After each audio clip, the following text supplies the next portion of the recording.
السلام علیکم دوستو، آپ کبھی بھی لوگوں کی سوچ کو اپنے بارے میں تبدیل نہیں کر سکتے، اس لیے کہ لوگوں کی پرواہ کیے بغیر اپنی زندگی اس طریقے سے بسر کیجیے جو آپ کو خوشی دے۔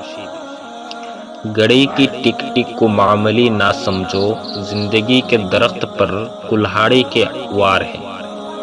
جو تکلیف تم خود برداشت نہیں کر سکتے وہ کسی دوسرے کو بھی نہ دو۔ جب کوئی کام تمہاری مرضی کے مطابق ہو تو شکر ادا کرو، کیونکہ اللہ نے تمہاری مرضی کو اتنی اہمیت دی، اور اگر تمہاری مرضی کے خلاف ہو تو اور زیادہ شکر ادا کرو، کیونکہ وہ اللہ کی مرضی سے ہوگا جو تمہاری مرضی سے بہت افضل اور بہتر ہے۔ سوچ سمجھ کر بولا کرو، الفاظ نسلوں کا تعارف کرا دیتے ہیں۔ السلام علیکم۔